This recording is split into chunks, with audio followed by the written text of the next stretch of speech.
Bonjour la famille. Bienvenue sur Stories with Madesi. N'oubliez pas de vous abonner et de laisser un j'aime pour nous soutenir. Cela signifie énormément pour nous. Partagez également cette vidéo avec vos amis et vos proches, et activez les notifications pour ne manquer aucune de nos futures histoires. Merci d'avance. Installez-vous confortablement et détendez-vous pendant que nous plongeons dans le récit. Les papiers du divorce gisaient sur la table de la salle à manger telle une trahison silencieuse, intacte, non signée, mais indéniablement définitif. Kate Morgan était assise seule dans son modeste salon, ses doigts traçant lentement la marque sur son annulaire, là où reposait autrefois son alliance.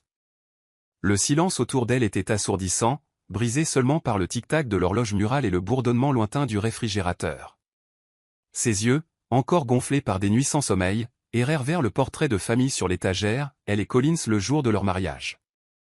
Il avait l'air si sûr de lui, si fier, la tenant par la taille comme si elle était son avenir.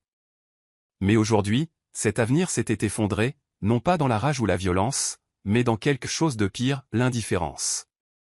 Elle se souvenait de la façon dont Collins était devenu froid au cours des 2 dernières années, de la fréquence de ses réunions tardives, de la façon dont ses yeux ne s'attardaient plus sur son visage pendant le dîner, de son téléphone qui ne quittait jamais sa main. Ce matin-là, elle avait essayé de lui demander directement.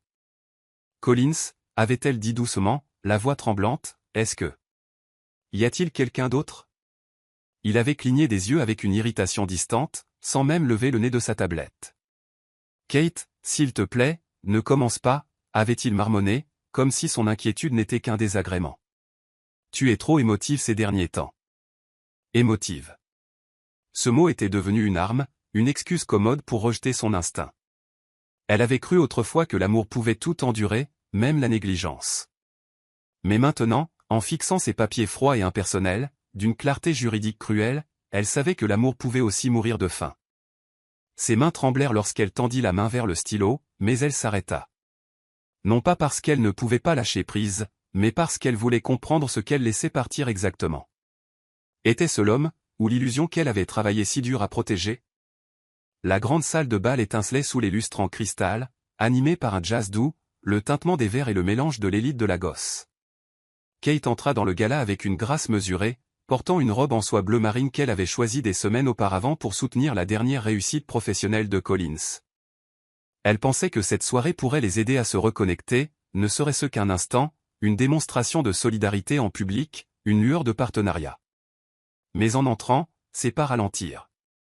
À l'autre bout de la pièce, Collins se tenait près du bar, riant, se penchant trop près d'une femme en rouge. La robe de la femme scintillait comme la tentation elle-même, et l'estomac de Kate se noua lorsqu'elle la reconnut. C'était une réplique d'une pièce sur mesure qu'elle avait offerte à Collins lors de leur lune de miel à Paris. Elle avait passé des heures à travailler avec un créateur local pour perfectionner le tissu et la coupe. Maintenant, quelqu'un d'autre portait ce souvenir comme une moquerie. La femme, Gina, riait, la main posée intimement sur la poitrine de Collins. Le sourire de ce dernier ne faiblit pas. En fait, il s'élargit lorsqu'elle lui chuchota quelque chose à l'oreille. Kate ne sortit pas en trombe. Elle ne fit pas de scène. Au lieu de cela, elle se tourna vers le serveur le plus proche, prit une flûte de champagne de ses doigts tremblants et resta silencieuse au bord de la salle. Elle observa la façon dont Gina bougeait, charmante sans effort, un mélange magnétique d'ambition et de vanité. C'est la nouvelle, chuchota quelqu'un tout près. Gina Royce, la jeune sœur de Ruben Royce. J'ai entendu dire qu'elle et Collins sont inséparables. Le souffle de Kate se coupa, non par surprise, mais par la désinvolture de la trahison. Personne ne le lui avait dit. Pas Patricia, pas ses amis, pas même Collins. Et pourtant, tout le monde dans cette pièce le savait déjà. Tu veux que je te raccompagne, demanda soudain Amaka, son assistante, apparaissant à ses côtés avec inquiétude. Kate secoua la tête. Non. Je veux juste me souvenir de cet instant, de ce que l'on ressent quand on arrête enfin de faire semblant. Elle ne pleura pas. Pas ici. Mais en sortant discrètement par la porte latérale, elle réalisa que la douleur dans sa poitrine n'était pas un chagrin d'amour. C'était de l'humiliation. Silencieuse, aiguë et inoubliable. Le soleil de fin d'après-midi déclinait lorsque Kate entra dans l'appartement de Collins, tenant un gâteau soigneusement emballé dans du papier bleu tendre. Elle l'avait préparé elle-même, une génoise au chocolat avec de la crème de coco, sa combinaison préférée. Elle portait un chemisier fleuri simple et un jean, son maquillage était léger, ses cheveux enveloppés dans un foulard en soie. Ce n'était pas extravagant, mais c'était attentionné. Tout ce que Kate avait toujours cru que l'amour devait être. Surprise, dit-elle doucement en posant le gâteau sur la table juste au moment où Collins entrait de la cuisine.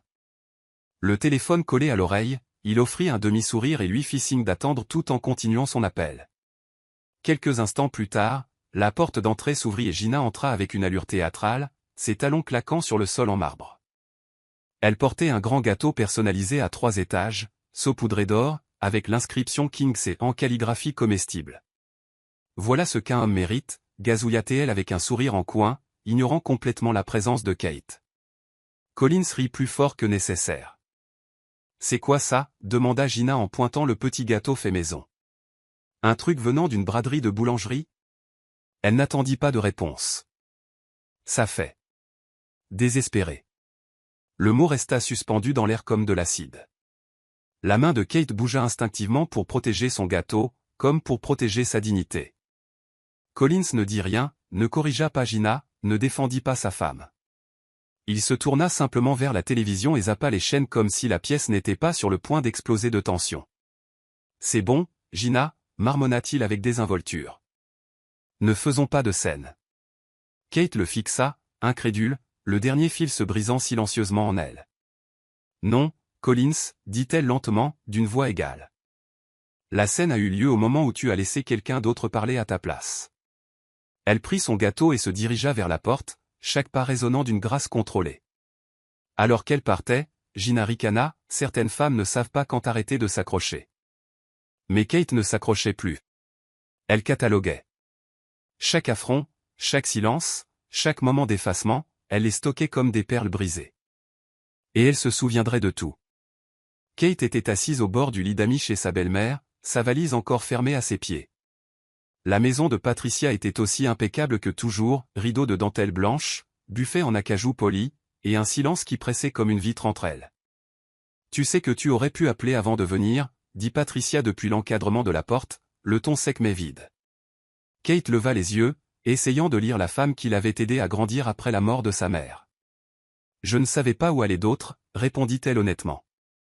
Patricia croisa les bras, s'appuyant contre le cadre de la porte, ses yeux ne croisant pas tout à fait ceux de Kate. Tu as toujours eu le don de transformer des petits riens en tempêtes. Les mots frappèrent plus fort que Kate ne l'avait prévu. C'est ça pour toi? Un petit rien, demanda-t-elle, la voix se brisant légèrement. Être trompé, manquer de respect en public, menti pendant des années? Patricia soupira, brossant une poussière invisible de sa manche. Collins est sous pression, les hommes font des erreurs. Kate se leva lentement, les poings serrés. Tu savais, chuchota-t-elle, la vérité se mettant enfin en place. Tu savais pour Gina, tu savais avant moi. Patricia détourna le regard. C'était toute la confirmation dont Kate avait besoin. Je ne pensais pas que c'était ma place, murmura-t-elle. Tu as toujours été trop fragile. Les mots tranchèrent profondément parce qu'ils n'étaient pas seulement cruels, ils étaient lâches. Kate avait survécu à bien plus que ce que Patricia ne comprendrait jamais. Et pourtant, elle était là, dépeinte comme le problème pour avoir réagi à sa propre trahison. Je ne suis pas fragile, dit Kate, la voix basse et ferme. Je suis fatiguée d'être silencieuse. Patricia ne dit rien. Elle se tourna simplement et s'éloigna, laissant Kate seule dans une maison qui ne ressemblait plus à un foyer. Cette nuit-là, alors que Kate était allongée, éveillée, fixant le plafond, elle réalisa quelque chose de plus douloureux que la trahison. Il n'y aurait pas de sauvetage. Pas de la part de Patricia, pas de Collins, de personne. Si elle devait se relever de cela, ce serait par sa propre force, et non par la pitié de quiconque. Le bourdonnement métallique de l'ascenseur du groupe Rubin remplissait l'air alors que Kate se tenait silencieusement avec Amaka, son assistante, serrant un dossier d'anciennes archives financières qu'elle avait accepté de récupérer comme faveur pour un ancien collègue. Elle ne s'attendait pas à revenir dans l'endroit qui lui avait autrefois donné un but, où elle était respectée non seulement comme la femme de Collins, mais comme une consultante en stratégie à part entière.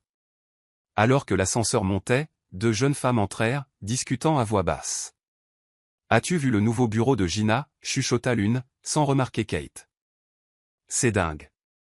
Des murs en verre, des meubles importés, même un bar à expresso privé. Et dire que quelqu'un d'autre était assis là avant elle. L'autre répondit en riant. Tu veux dire l'ex-femme de Collins? Comment elle s'appelle déjà? Kimi? Kayla. Kate corrigea la première, traînant le nom comme une réflexion après coup. Elle était juste temporaire. Gina a dit que l'espace avait besoin d'être reconquis par quelqu'un qui a de la prestance. Kate sentit Amaka bouger à côté d'elle, furieuse, mais Kate lui toucha doucement le bras, la réduisant au silence. Lorsque les portes de l'ascenseur s'ouvrirent, Kate sortit sans un mot, ses talons claquant régulièrement dans le couloir. Chaque pas semblait étranger maintenant, comme marcher dans le musée d'une vie qui ne lui appartenait plus. Elle passa devant le bureau dont elles avaient cancané et s'arrêta. À travers les murs de verre, elle vit Gina assise à son ancien bureau, jambes croisées, riant au téléphone tout en sirotant un café. Une photo d'elle et de Collins rayonnait depuis le coin. C'était exactement le même cadre que Kate avait utilisé pour leur photo de mariage. « Tu veux partir ?» demanda Amaka d'une voix serrée. Kate secoua la tête. « Je veux me souvenir de ce que cela fait », dit-elle doucement. Elle se détourna, serrant le dossier plus fort. Personne ne lui avait dit que Gina avait repris son espace. Pas de mail, pas de note de service, juste le silence. Et maintenant la moquerie. Kate ne pleura pas. Au lieu de cela, elle prit une profonde inspiration et murmura « Laisse-les décorer les murs. » Mais ils ne peuvent pas réécrire les fondations. Ce jour-là, en sortant du bâtiment, elle s'arrêta à la réception, laissa son badge de visiteur et chuchota « Dites-leur que Kate était ici. » Ils en comprendront bientôt la signification. L'annonce tomba comme un éclair dans l'air sec. Collins Morgan avait été nommé directeur général des opérations nigérianes du groupe Rubin. Kate l'apprit par une connaissance commune, qui lui envoya la note de service de l'entreprise par texto. Elle fixa le message, ne sachant pas si elle devait rire ou soupirer. Il y a quelques semaines à peine, elle soutenait ses rêves, éditait ses présentations, restait éveillée tard pour l'aider à répéter ses discours devant le conseil d'administration. Et maintenant, avec elle hors du tableau, il s'était élevé plus vite que prévu. C'est drôle, remarqua Amaka alors qu'elle se tenait dans la cuisine de Kate. Ils ne t'ont jamais envisagé pour ce rôle, alors que tu as pratiquement écrit la moitié de leur politique de restructuration il y a 2 ans. Kate sourit faiblement en remuant son thé. Il ne voulait pas le travail. Il voulait le nom derrière l'homme. Collins avait toujours été la façade charismatique, mais c'était sa stratégie à elle, ses idées, qui portaient souvent la vision vers l'avant. Elle ne l'avait dit à personne. Elle ne l'avait jamais fait.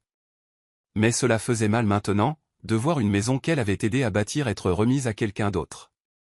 Ce soir-là, les photos de la célébration de la promotion inondèrent les réseaux sociaux. Collins se tenait sur le toit d'un hôtel, bras dessus bras dessous avec Gina, entourée de cadres.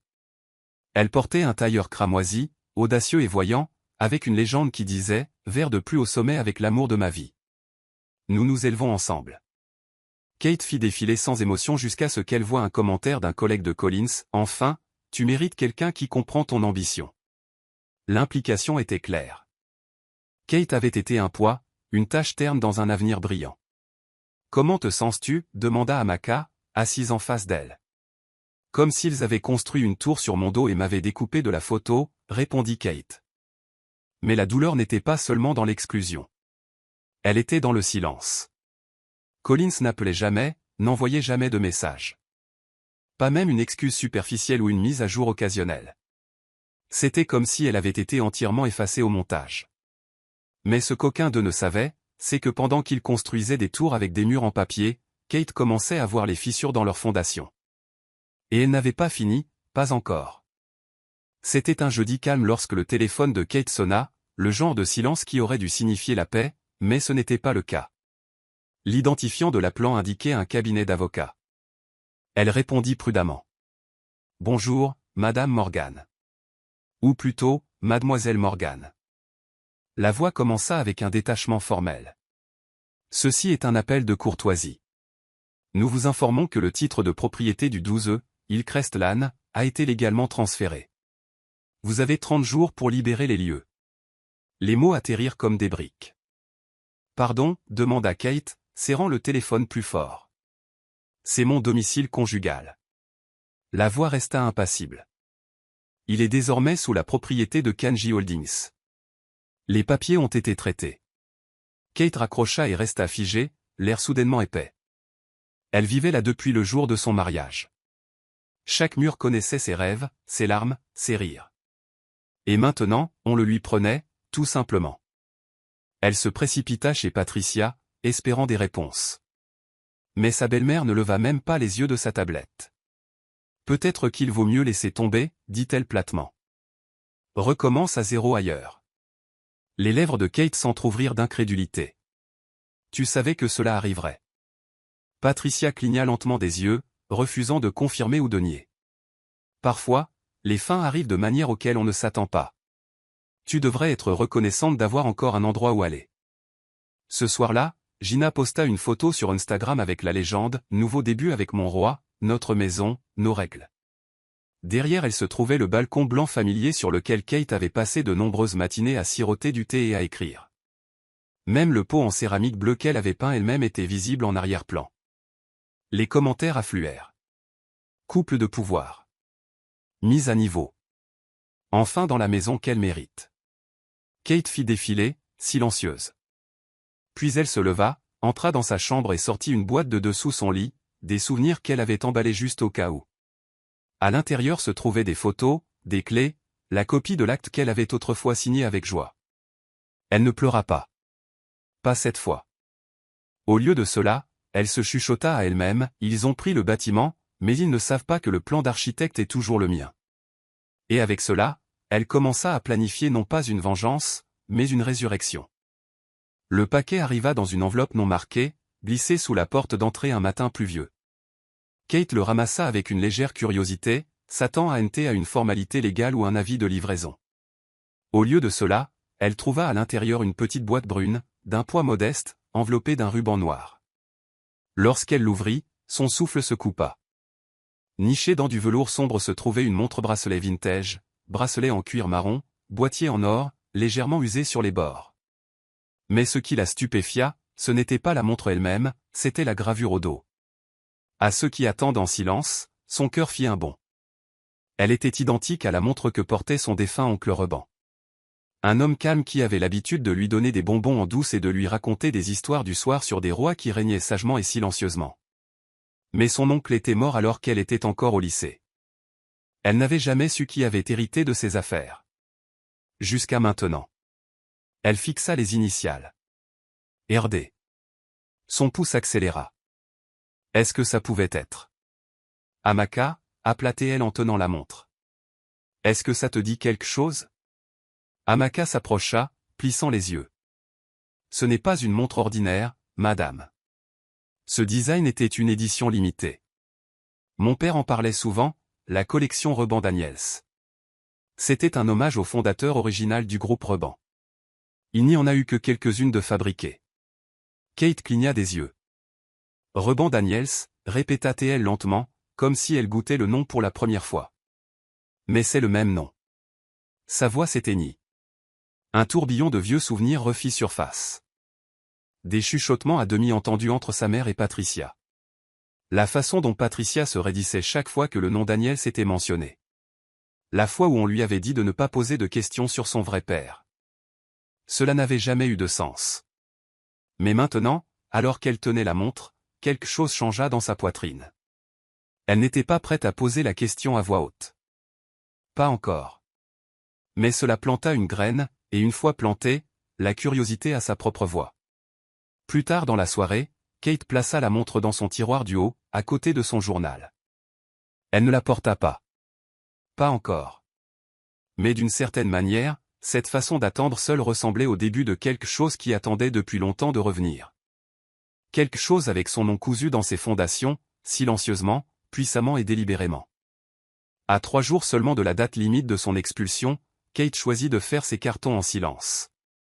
Il n'y eut pas de larmes cette fois, pas de confrontation finale, ni de cris amers. Juste des boîtes en carton remplies de souvenirs, et une dignité tranquille qui planait comme un parfum. Elle ne prit pas tout. Seulement ce qui lui appartenait, émotionnellement, symboliquement et légalement. Le vieux journal intime, où elle griffonnait ses premières idées d'affaires. La serviette monogrammée que Collins n'utilisait jamais. L'album de mariage décoloré, avec des photos qu'elle n'avait pas regardées depuis des années. Elle emballa ses affaires doucement, comme pour préserver des morceaux d'elle-même que d'autres avaient malmenés. Patricia ne proposa pas son aide. Elle restait dans la cuisine, la plupart du temps, sirotant du thé et faisant défiler sa tablette. Lors de la dernière nuit de Kate dans la maison, elle croisa Patricia dans le couloir. « Tu pourrais dire quelque chose » murmura Kate. Patricia cligna lentement des yeux. « Que voudrais-tu que je dise ?» Les mots piquèrent plus qu'elle ne s'y attendait. « Peut-être, au revoir » chuchota Kate. « Ou bonne chance. » Patricia haussa les épaules. « Tu as toujours su te débrouiller, Kate. » Ce week-end-là, alors que Collins et Gina organisaient une pendaison de crémaillère somptueuse, Kate était assise dans son nouvel appartement plus petit, un espace modeste dans un domaine calme qu'Amaka l'avait aidé à trouver. C'était propre, paisible, et c'était à elle. Elle alluma une bougie parfumée, prépara une tasse de thé à l'hibiscus et s'allongea sur le canapé, écoutant la pluie taper contre les fenêtres. Pendant ce temps, les photos de la fête inondaient les réseaux sociaux. Gina posait au bord de la piscine, riant avec des invités, la légende disant, de maîtresse à propriétaire, manifestez-le, mesdames. Kate ne broncha pas. Elle posa simplement son téléphone écran contre table. Il joue à un jeu que j'ai déjà dépassé, dit-elle à Amaka lors de sa visite. Laisse-les profiter de leur moment. J'ai du travail à faire. Cette nuit-là, elle ouvrit son ordinateur portable et revisita un ancien modèle d'affaires qu'elle avait autrefois ébauché, une approche innovante de l'analyse immobilière. Il avait été rejeté à l'époque, qualifié de trop visionnaire. Mais maintenant, dépouillée de toute distraction, elle en voyait la clarté. Elle n'avait pas tout perdu. Elle avait juste perdu ce qui l'alourdissait. Et à la place, quelque chose de mieux demandait à être construit, quelque chose d'entièrement à elle.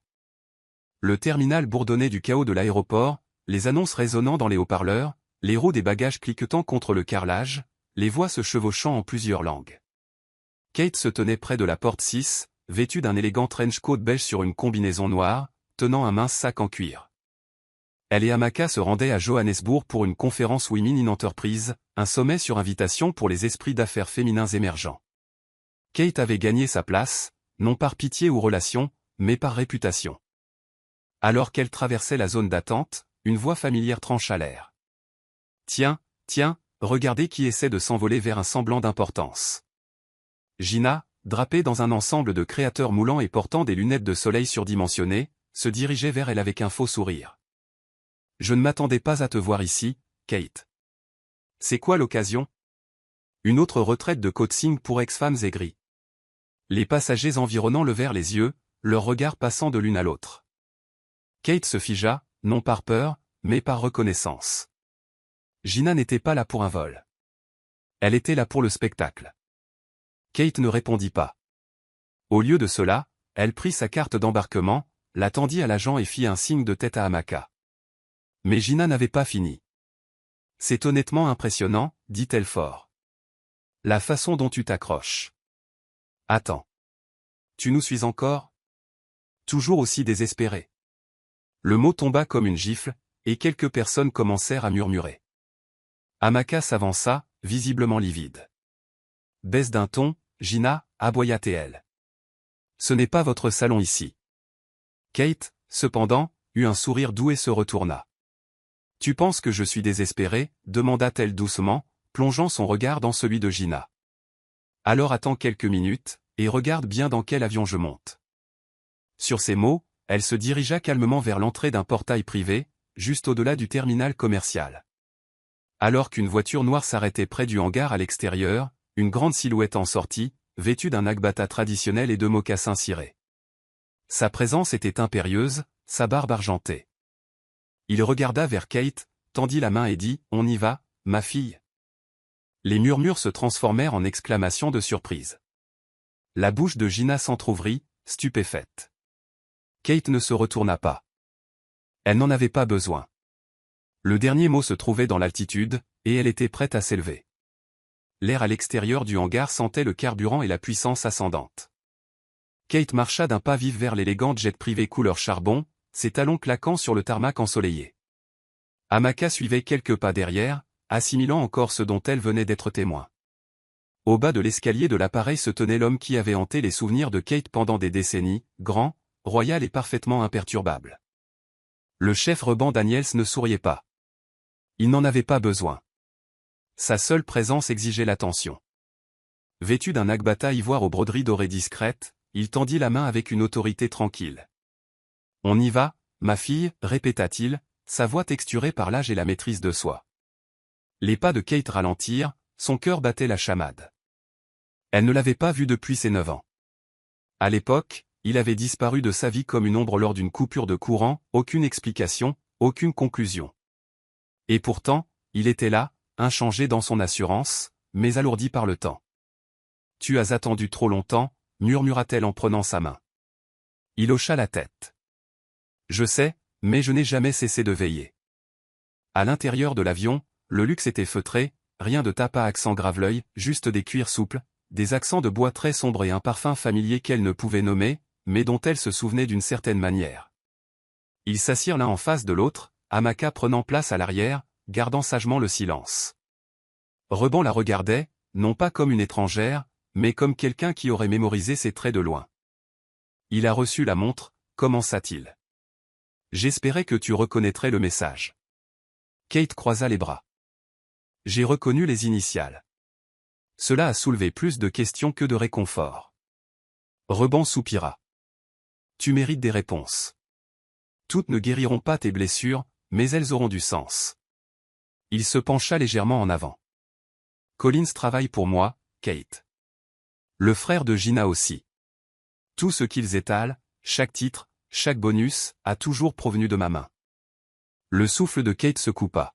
« Alors pourquoi ?» Il leva doucement la main. « Parce que tu n'étais pas prête. Pas prête à t'asseoir à la table, pas prête à diriger. Tu devais traverser le feu pour voir ce que le pouvoir coûte vraiment. » Un silence suivit, non pas gênant, mais lourd. Lorsque le jet s'éleva dans les nuages quelques minutes plus tard, Kate ne regarda pas par le hublot. Elle garda les yeux fixés sur l'homme en face d'elle, sachant que ce n'était pas des retrouvailles. C'était l'heure des comptes. Lorsqu'ils atterrirent au Cap des heures plus tard, le temps était vif et frais. Le ciel était clair, sans aucun signe des turbulences que Kate ressentait intérieurement.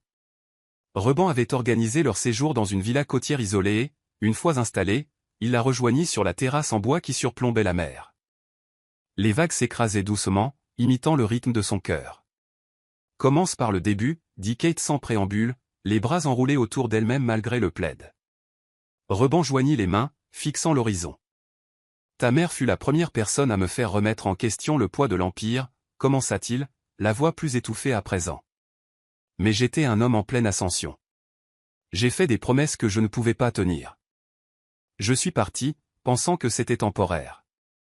Mais le pouvoir a une façon d'entraîner les hommes plus loin qu'ils ne l'avaient prévu. » Il se tourna lentement vers elle. « Le temps que je revienne, elle était partie. Patricia t'a élevé. J'ai proposé de rester proche, mais elle a insisté pour que je garde le silence, pour ta protection. » Kate cligna des yeux pour refouler les larmes. « Protection contre quoi? Contre le fait de connaître mon propre père ?» L'expression de Reban ne vacilla pas, protection contre les ennemis qui viennent avec ce nom. Contre les membres du Conseil, qui n'auraient pas accepté une jeune fille comme future héritière. Contre les vautours qui ne voient en toi qu'un levier. Elle détourna le regard. « Alors tu m'as laissé grandir en pensant que j'étais jetable. » Reban secoua la tête. « Tu n'as jamais été jetable. Tu étais caché. C'est différent. » Les mots ne l'apaisèrent pas, mais ils remuèrent autre chose. La compréhension que tout, de son exclusion du groupe Reban au silence dans sa maison, avait été orchestré. Elle détestait qu'une partie d'elle le croie. Elle détestait encore plus qu'une partie d'elle veuille le croire. « Et Collins » demanda-t-elle avec amertume. « As-tu orchestré cela aussi ?» Le front de Reban se plissa. « Non, c'était un angle mort. J'ai vu son ambition, je l'ai crue inoffensive. Je n'avais pas réalisé à quel point son ego, et la fin de Gina, causeraient des dégâts.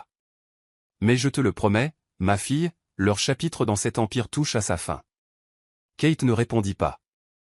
Au lieu de cela, elle marcha jusqu'au bord de la terrasse, le vent soufflant dans ses tresses. Elle n'était pas sûre d'être prête pour la suite. Mais elle savait que le passé n'avait plus le droit de la contrôler. De retour à Lagos une semaine plus tard, Kate se tenait au dernier étage d'une tour de bureau silencieuse, tenant une clé qui scintillait sous le soleil matinal. C'était pour une suite exécutive privée dans le bâtiment annexe du groupe Reban, loin du chaos du siège social. Ce bureau est le tien maintenant, lui avait dit Reban la veille. Non répertorié. Tranquille. Utilise-le pour te préparer. Kate inséra la clé, et la porte s'ouvrit pour révéler un espace de travail minimaliste mais raffiné. Des meubles brun foncé, des murs crème et une grande baille vitrée donnant sur la ligne d'horizon de la ville. Sur le bureau trônait un ordinateur portable, un carnet relié en cuir et un dossier étiqueté partie prenante interne. Accès privilégié. Kate l'ouvrit lentement. À l'intérieur se trouvaient des documents montrant la pleine propriété de 64% du groupe Reban par Reban, avec des droits de vote dormants qu'il n'avait jamais activés. Tout prenait sens maintenant. Il avait laissé les autres jouer au pouvoir pendant qu'il attendait qu'elle le réclame. Elle feuilleta les pages détaillant les promotions rapides de Collins, approuvées par procuration, mais remontant toujours à l'autorité silencieuse de Reban. Chaque avantage, chaque titre que Gina affichait était un terrain emprunté. Amaka entra derrière elle, les yeux écarquillés.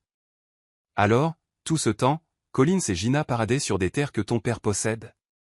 Kate hocha la tête, les yeux fixés sur l'horizon. Ils pensaient bâtir des empires. Ils décoraient la chambre d'amis de quelqu'un d'autre. Sa voix était calme, mais une tempête couvait en dessous. Ils ont fait tant de bruit parce qu'ils pensaient que personne ne regardait. Maintenant, je comprends. Je devais être silencieuse pour pouvoir tout entendre. Cet après-midi-là, Kate envoya son premier courriel interne, sous un nouvel alias, KM Daniels. Il annonçait un audit sous la directive du président émérite et signalait un changement discret dans la direction de l'entreprise. Elle ne mentionna pas de titre, ne fit pas étalage de son autorité. Elle posa simplement les bonnes questions et laissa le poids de sa signature faire le reste. Ils ne sauront pas ce qui leur est tombé dessus, murmura Amaka en souriant.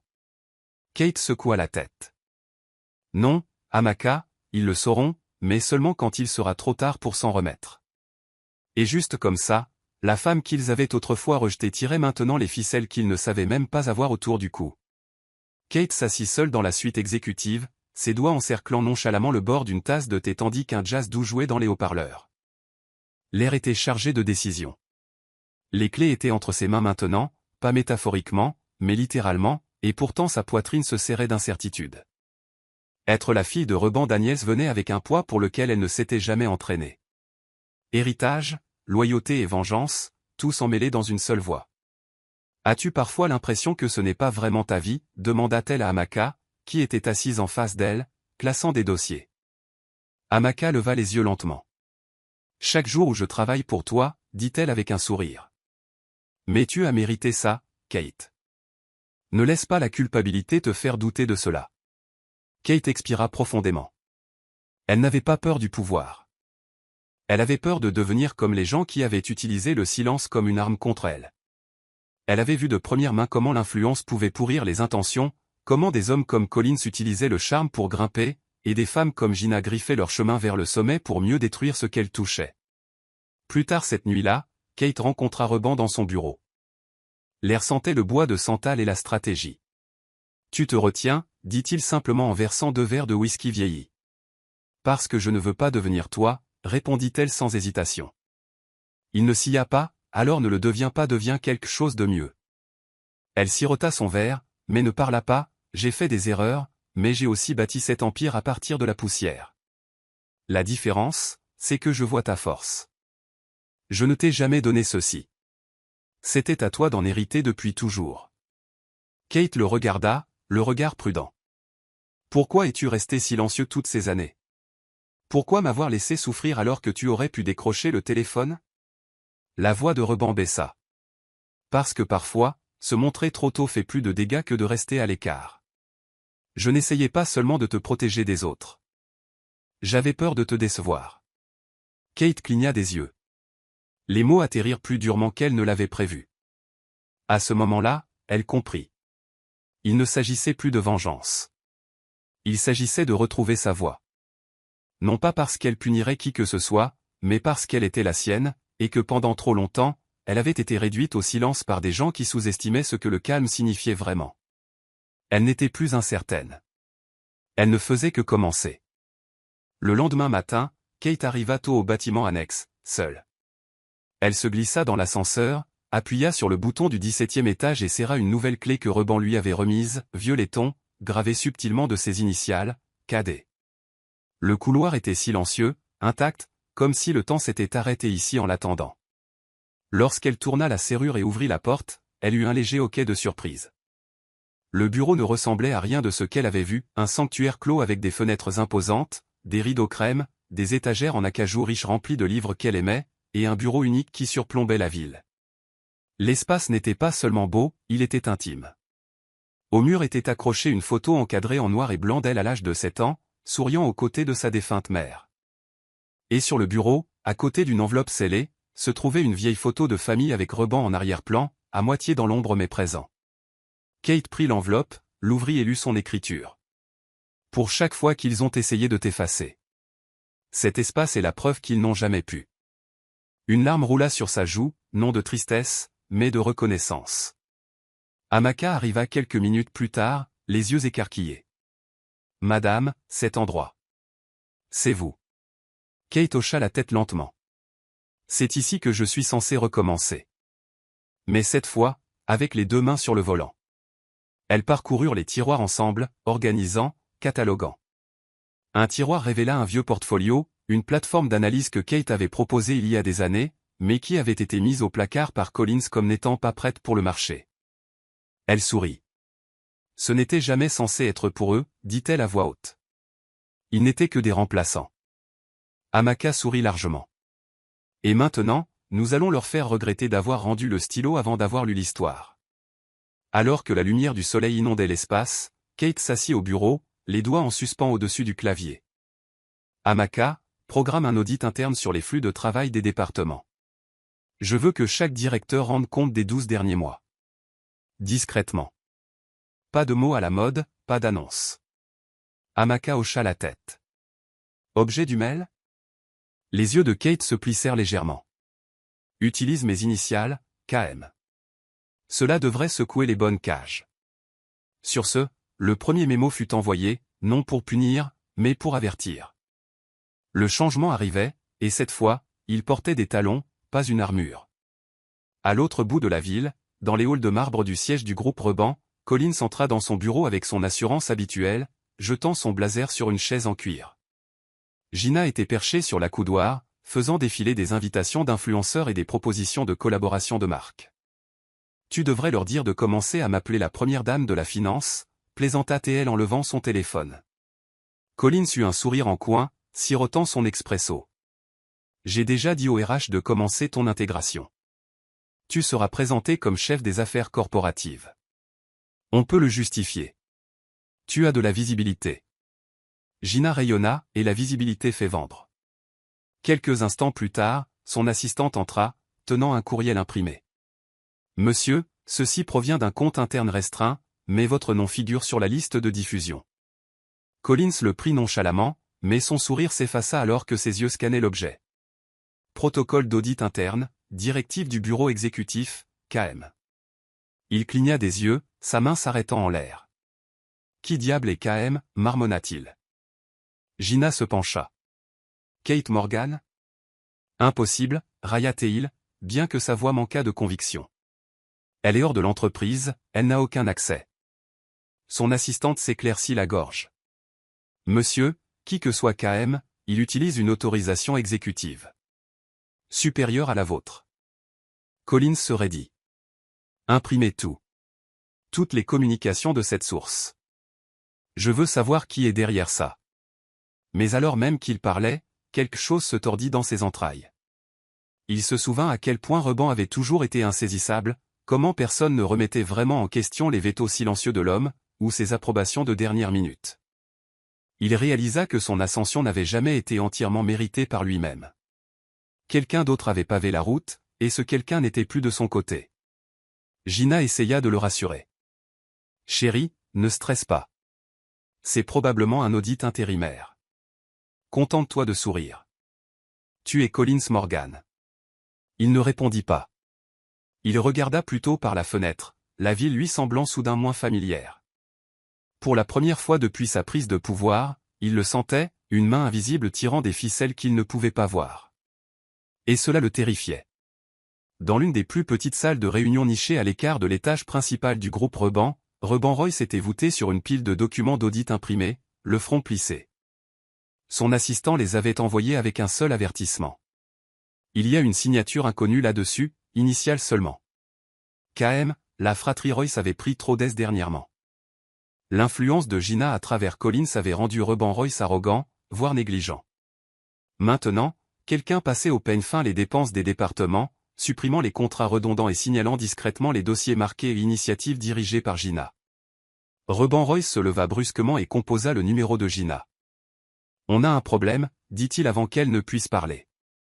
Quelqu'un avec une autorisation sérieuse audite l'entreprise, et il nous cible. Gina ricana. C'est Kate. Je t'ai dit, cette femme a un goût pour le drame. Le ton de Reban Royce devint tranchant.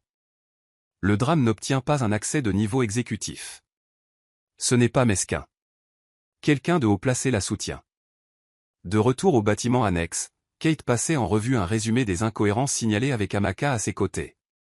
Reban Royce a approuvé un demi-million en campagne style de vie non justifié, lut Amaka à haute voix.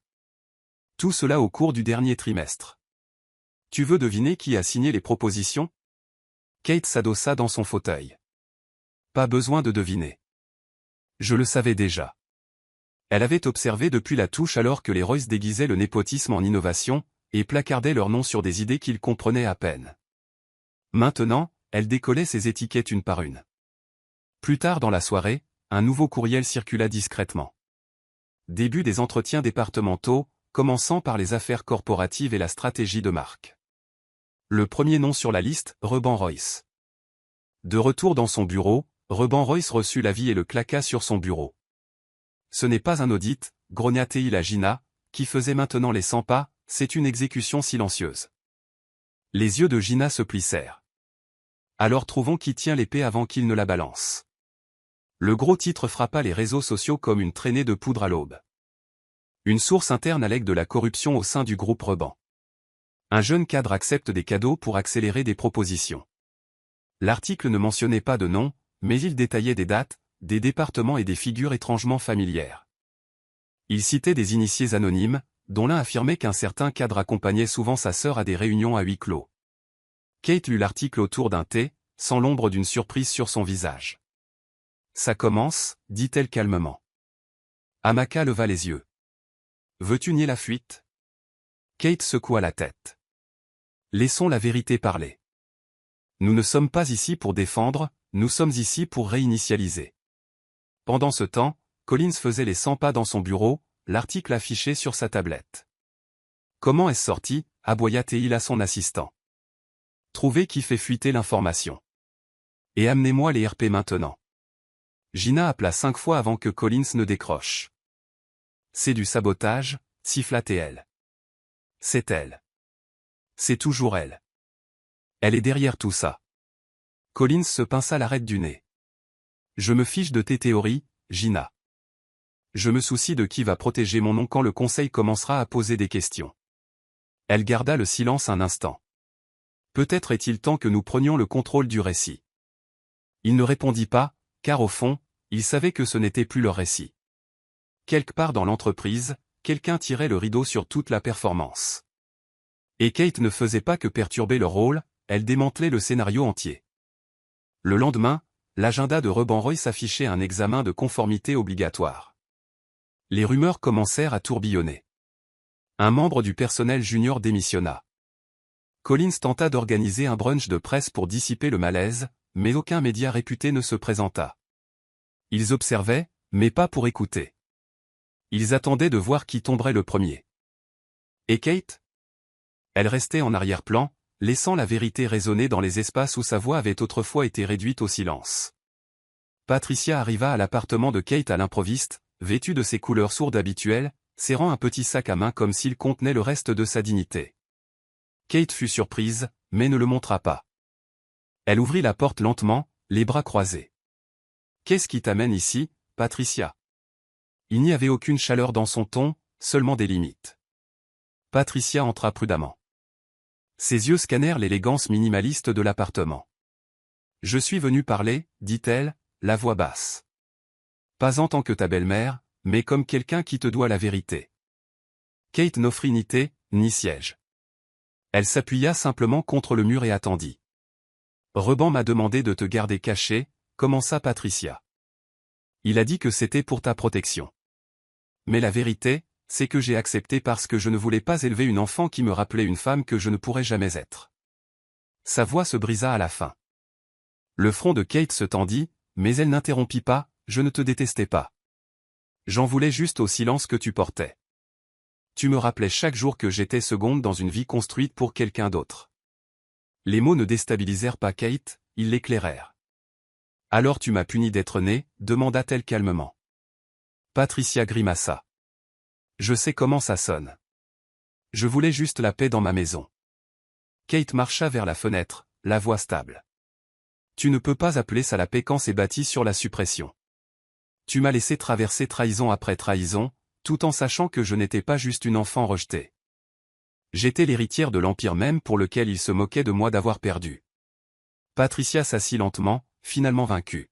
« J'avais tort, murmura-t-elle. Toutes ces années, je pensais préserver l'ordre. Mais je préservais ta douleur. » Kate se retourna, les yeux brillants, non de larmes, mais de libération.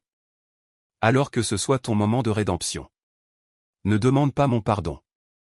Utilise ta voix pour corriger les histoires que tu as aidé à construire. » Patricia hocha la tête. « Je le ferai. » Pour la première fois depuis des années, elles restèrent assises ensemble en silence, non pas dans l'évitement, mais dans la reconnaissance. Quelque chose s'était brisé, non pas la confiance, mais l'ambiguïté. Et à sa place, Kate sentit le poids d'une chaîne de plus tomber de ses épaules. La salle de conseil du groupe Reban était silencieuse, étrangement silencieuse, alors que Collins ouvrait le courriel à l'échelle de l'entreprise marqué « Directive interne urgente ». Ses doigts tremblaient légèrement alors qu'il cliquait. Le contenu était court, clinique et dévastateur. Collins s'enfonça dans son fauteuil comme si l'air avait été aspiré du bâtiment. Les murs qui renvoyaient autrefois l'écho de sa voix semblaient maintenant se refermer. Gina entra en trombe quelques instants plus tard, téléphone en main, déjà fumante de rage. « Qu'est-ce que je t'avais dit ? Elle orchestre ça depuis l'ombre. J'avais dit qu'on devait l'arrêter il y a des mois. » Collins la regarda comme si elle était le problème maintenant. « Tu m'as dit qu'elle était impuissante. Tu m'as dit qu'elle était finie. » Gina agita le téléphone. La presse renifle encore. Il demande pourquoi tu n'as pas été mentionné dans le mémo de la direction. Pourquoi ton nom n'apparaît pas sur le planning des discours. Collins se leva, la rage bouillonnant sous sa peau. On ne va pas la laisser gagner. Mais même lui ne croyait plus à sa propre voix. Dehors, les employés se regroupaient en chuchotant. Kate Morgan, demanda l'un avec admiration.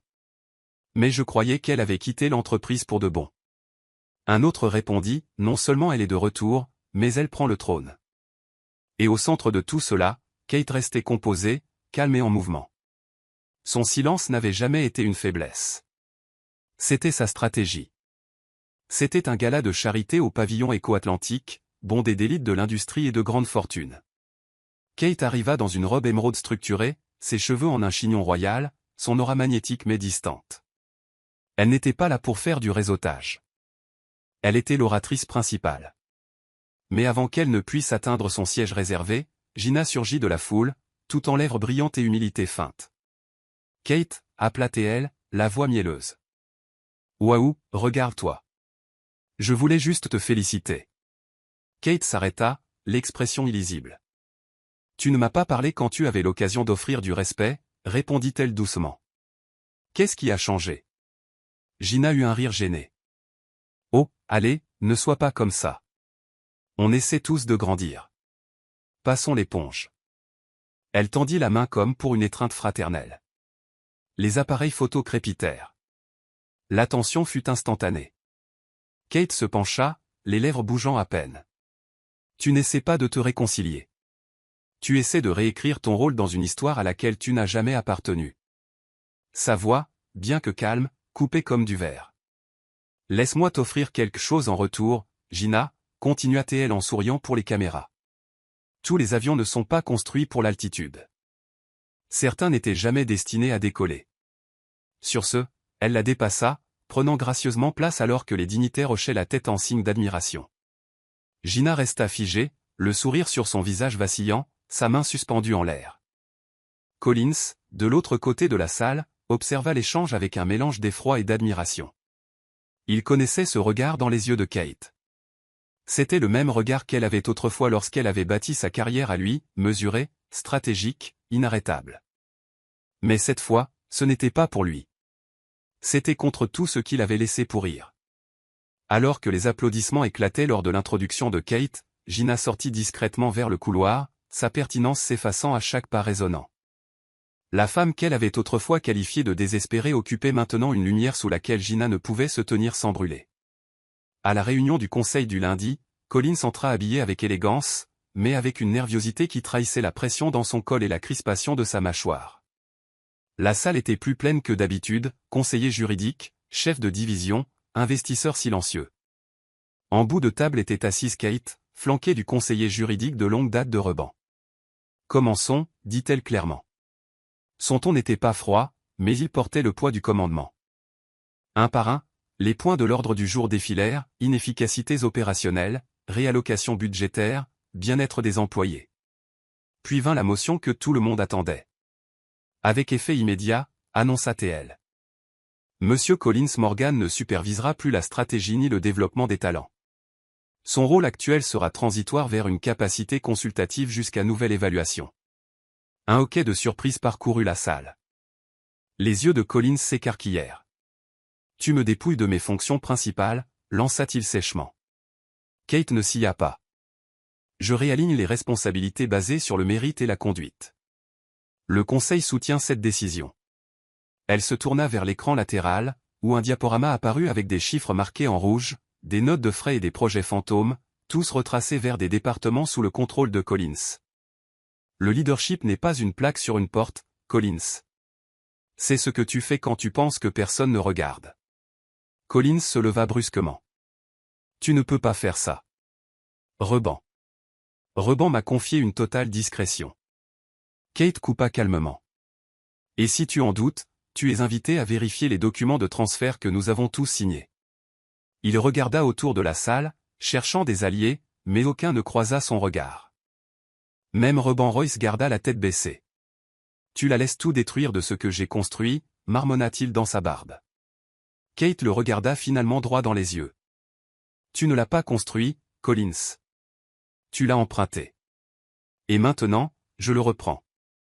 Alors qu'il sortait, les pas lourds, le poids de la perte n'était plus abstrait. Il n'avait pas seulement perdu le pouvoir. Il avait perdu sa signification. Le sommet trimestriel du groupe Reban se tenait dans l'amphithéâtre principal de conférence, un espace typiquement dominé par des présentations tape à accent grave-l'œil et des prévisions polies. Mais cette fois, il n'y avait pas de diapositive, pas de chiffres clinquants, juste une femme debout au centre de tout. Kate, vêtue d'un tailleur audacieux couleur crème avec un minimum d'accessoires, marcha lentement vers le podium. Sa présence était frappante non par le bruit, mais par sa précision. La salle se tut alors qu'elle ajustait le micro et regardait à travers la pièce, remplie de cadres, d'actionnaires et de personnel.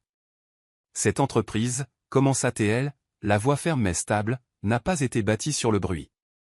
Elle a été bâtie sur le silence. Un silence stratégique, déterminé. Il y eut des murmures, mais personne n'osa l'interrompre.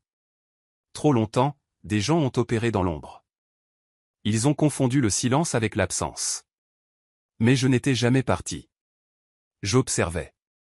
Et maintenant, je dirige. Elle prit une inspiration, laissant ses mots se poser. Nous avons récompensé la visibilité plus que la substance, la performance plus que l'éthique, le charisme plus que la contribution.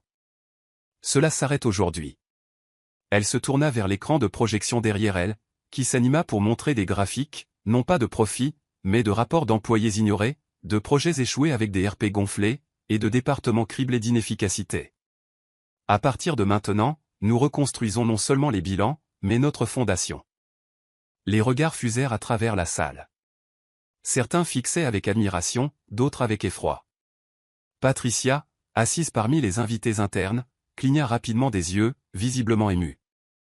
Elle se pencha vers Amaka et chuchota, « Elle ne fait pas que parler. Elle réécrit tout le récit. » Kate conclut avec une force tranquille. « Nous n'héritons pas seulement de legs. Nous les redéfinissons. » Alors qu'elle s'éloignait du podium, les applaudissements ne vinrent pas instantanément. Ils montèrent lentement, de claquements réticents à une ovation tonitruante. Et à ce moment-là, elle ne prit pas juste le pouvoir. Elle gagna la révérence. Collins tenta de retrouver son assise en organisant une soirée exclusive, quelque chose d'élégant, de luxueux, assez bruyant pour réécrire les gros titres. Tenue dans un penthouse privé surplombant la ligne d'horizon de la ville, la salle scintillait de linges argentés, de verres à vin de marqués d'une liste d'invités remplis d'influenceurs sur le déclin et de cadres désespérés. Gina, maintenant de retour en grand glamour, portait une robe rouge scintillante et agissait comme si rien n'avait changé. « C'est notre retour », chuchota TL à Collins alors que la musique pulsait autour d'eux. Mais l'air était différent. Les gens arrivaient en retard.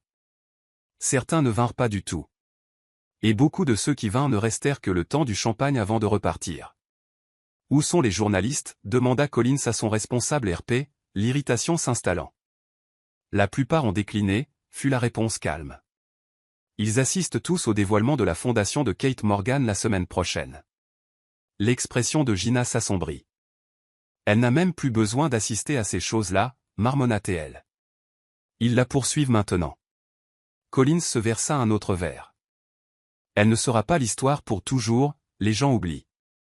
Mais il savait que c'était un mensonge. À mi-chemin de la soirée, un blogueur publia un exposé peu flatteur sur la mauvaise gestion par Collins des programmes de mentorat d'entreprise. Gina essaya d'en rire. Mais l'image publique coulait. Les invités partirent. La musique commença à sembler forte, artificielle, désespérée. Plus tard, Gina tenta d'approcher un investisseur bien connu au bar.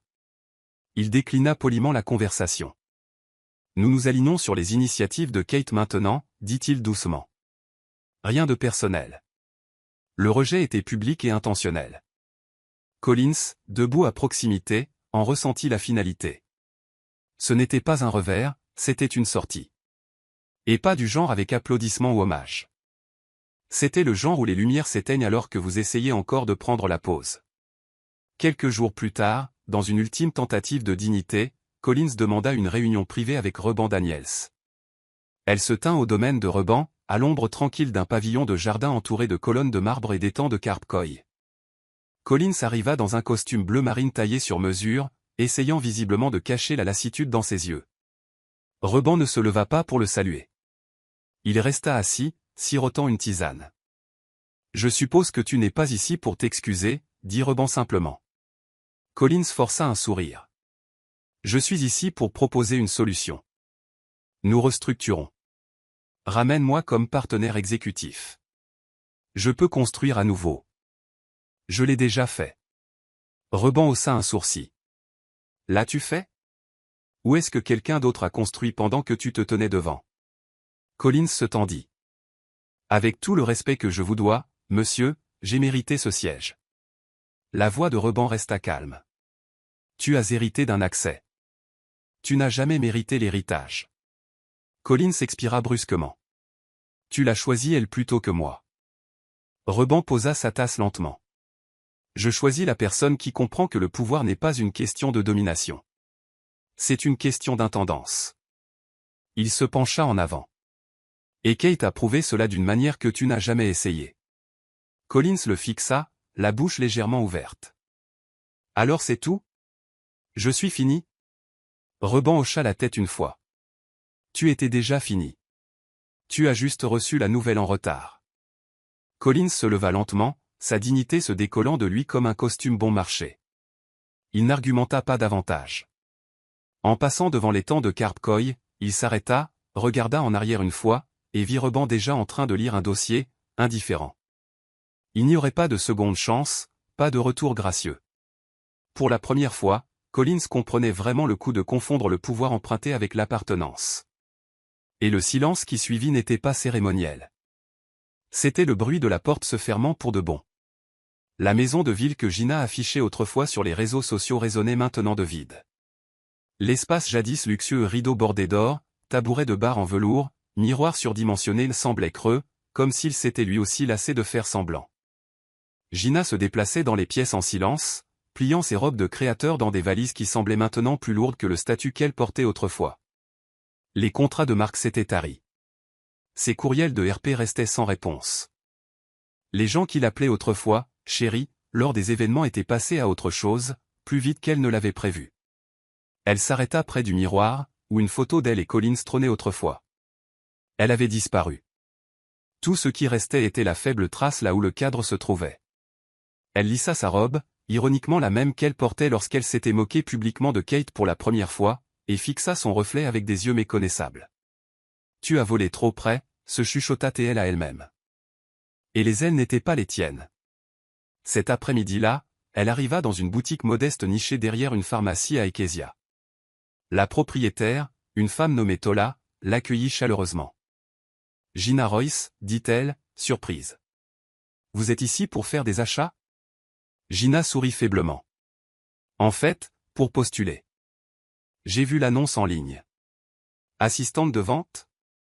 Tola cligna des yeux, stupéfaite mais gracieuse. « Vous êtes surqualifiée. » Gina eut un petit rire sans chaleur.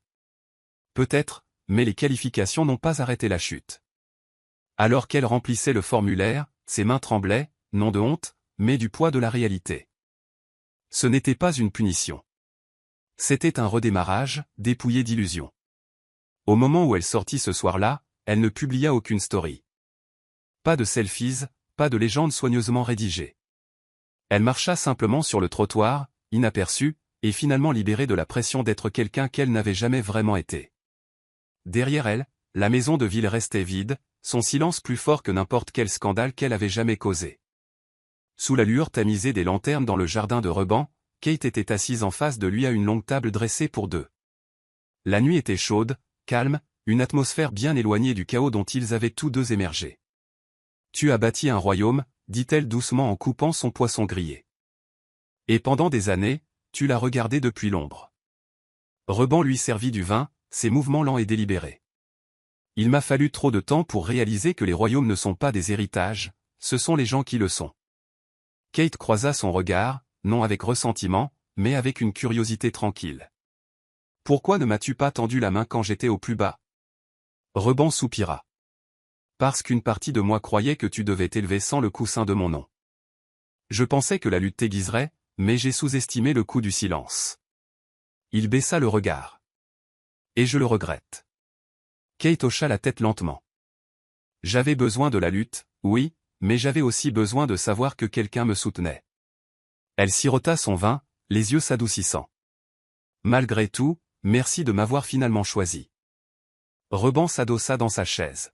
« Tu n'as jamais été une seconde option, Kate. J'ai juste mis trop de temps à être le père que tu méritais. » La table devint silencieuse un instant avant que Kate ne se lève, marche vers lui et dépose un baiser sur son front. « Alors sois le partenaire dont j'ai besoin maintenant, » murmura-t-elle. « Pas pour réparer les choses, mais pour marcher avec moi pendant que je les répare. » Reban sourit doucement. « Alors commençons. » Cette nuit-là, ils ne portèrent pas de toast aux victoires ou au titre. Ils trinquèrent à la vérité, brute, tardive et guérisseuse. Ce n'étaient pas les retrouvailles que l'un ou l'autre avait imaginées. C'était mieux, parce que c'était bâti non sur le statut ou la lignée, mais sur le respect gagné. Et pour Kate, cela faisait toute la différence. Collins se tenait dans le hall du groupe Reban, fixant le grand mur qui affichait autrefois les membres fondateurs de l'entreprise. Son nom n'y était jamais arrivé, et maintenant il n'y arriverait jamais. Vêtu d'une chemise bleu marine et d'un pantalon sombre, il ne ressemblait en rien à l'homme qui dominait autrefois les réunions exécutives. La sécurité l'avait à peine reconnu lorsqu'il avait remis son badge. Il n'y avait pas eu d'événement d'adieu, pas de champagne, pas même un au revoir de la réceptionniste qui riait autrefois à ses blagues. En sortant de l'ascenseur pour la dernière fois, il passa devant le nouveau bureau privé de Kate. La porte était légèrement entr'ouverte. À l'intérieur, elle était assise à son bureau, examinant une proposition avec une autorité calme. Il s'arrêta. Elle ne leva pas les yeux. Son assistante jeta un coup d'œil dans sa direction, mais ne dit rien. Collins resta debout un moment, ne sachant s'il devait frapper ou continuer à marcher. Finalement, Il se tourna et se dirigea vers les portes principales. Le monde extérieur était plus calme que dans son souvenir. Alors qu'il entrait sur le parking, le poids de l'insignifiance s'installa finalement. Pas de photographe, pas de chauffeur qui attendent. Juste lui et l'écho de ce qu'il avait perdu. Plus tard ce soir-là, il retourna à son appartement, nu, sans Gina, sans l'admiration qu'il buvait autrefois comme de l'eau. Il s'assit au bord de son lit, téléphone en main, faisant défiler de vieilles photos. L'une d'elles en particulier ressortait. Lui et Kate, il y a des années, souriant avec une innocence intacte. Il la fixa longuement, puis l'effaça. Non par dépit, mais parce qu'il l'acceptait enfin. La femme qu'il avait autrefois prise pour acquise était devenue quelqu'un qu'il ne pouvait plus atteindre. Et dans cette acceptation, pour la première fois, Collins ne ressentit ni rage ni jalousie. Il se sentit vide, et ce silence était plus fort que n'importe quelle fin qu'il ait jamais imaginée. L'air était vif, empreint d'un calme de fin de matinée, alors que Kate sortait d'un élégant véhicule noir sur la voie de dépose polie du terminal VIP international de Lagos. Sa combinaison blanche ajustée flottait doucement autour de ses talons. Ses mèches étaient rassemblées en un chignon bas qui accentuait son assurance. Elle ne se pressait pas cette fois. Pas de chaos, pas de chuchotement dans son dos, seulement des regards de reconnaissance silencieuse. Un homme en blazer gris anthracite s'arrêta en plein pas pour donner un coup de coude à sa collègue. « N'est-ce pas Kate Morgan ?» La femme hocha la tête lentement. « C'est elle. C'est elle qui possède l'entreprise maintenant, non ?» Kate n'accusa pas réception des murmures. Elle fit simplement rouler sa petite valise derrière elle, Amaka la suivant avec un sourire complice. « C'est différent d'être ici aujourd'hui, » dit doucement Amaka. Kate sourit. « La dernière fois que je suis passé par ici, quelqu'un m'a traité de désespéré. » Elle marqua une pause, levant les yeux vers le jet privé étincelant au loin. « Maintenant, il m'appelle Madame la Présidente. » Alors qu'elle approchait du salon privé, les portes automatiques s'écartèrent et des visages familiers s'écartèrent pour la laisser passer. Il n'y avait pas de presse, pas de paparazzi, juste des hochements de tête subtils et une admiration silencieuse. Gina se trouvait là par hasard, escortant une cliente de sa boutique vers l'enregistrement commercial. Leurs yeux se croisèrent à travers le hall. Gina hésita, serrant fort le dossier de sa cliente. Elle n'était plus le centre de la pièce, juste un autre visage apprenant à se fondre dans la masse. Kate offrit un sourire poli, ni cruel, ni moqueur. Juste complet. Gina détourna le regard la première. Un gentleman en costume bleu marine s'approcha de Kate. « Madame, nous sommes prêts pour l'embarquement. Le capitaine dit que votre siège préféré a déjà été préparé. » Kate hocha la tête et se tourna vers Amaka. « Tu es prête ?»« Toujours, » répondit Amaka. Elles marchèrent vers la piste, le ciel large et accueillant. Juste avant d'embarquer, un garde de sécurité, la reconnaissant, demanda doucement « Êtes-vous la propriétaire de ce jet ?» Kate le regarda dans les yeux, sourit doucement et répondit « Oui, et je l'ai toujours été. » La cabine du jet baignait dans une douce lumière dorée alors qu'il commençait à rouler vers la piste. Kate s'inclina dans le siège en cuir personnalisé avec ses initiales, KDM, brodées sur l'appui-tête. Reban était assis à côté d'elle, vêtu d'un cafetan bleu marine, tenant une tablette ouverte sur un briefing financier. « Ta projection de croissance vient de tripler au dernier trimestre, » dit-il, impressionné. Kate jeta un coup d'œil bref aux données, puis par le hublot, regardant les bâtiments de l'aéroport rétrécir au loin. « C'est drôle, songea-t-elle. J'avais l'habitude de regarder le monde depuis les sièges de la classe économique, priant pour atterrir quelque part où je me sentirais vu. Maintenant, je choisis où je veux aller. » Reban la regarda pensivement. « Tu as mérité ton altitude. » Kate sourit doucement. « Non, j'ai appris à y naviguer. » Alors que le jet s'élevait au-dessus des nuages, Lagos s'effaçant sous eux, Kate ouvrit son journal et commença à écrire, non pas sur la douleur, mais sur la vision. Un nouveau programme de mentorat. Un modèle de restructuration interne pour les filières de leadership féminin. Des choses dont elle rêvait autrefois, maintenant écrites avec autorité. Amaka s'approcha avec 2 verres de jus frais. « À tout ce qu'il pensait que nous ne pouvions pas faire, » dit-elle en levant un verre. Kate leva le sien. « À tout ce que nous avons fait quand même. » Elles trinquèrent doucement. En bas, quelque part dans la ville, Collins marchait vers le silence, Gina vers l'obscurité, Patricia vers la réflexion. Mais au-dessus des nuages, Kate Morgan volait vers son héritage.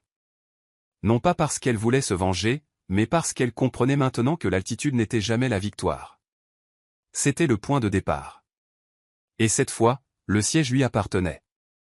Voici le verset biblique, Proverbe 22, verset 1, la réputation est préférable à de grandes richesses. L'intégrité, le silence et la résilience de Kate lui ont valu quelque chose que l'argent ne pourrait jamais acheter, le respect, l'autorité et un héritage.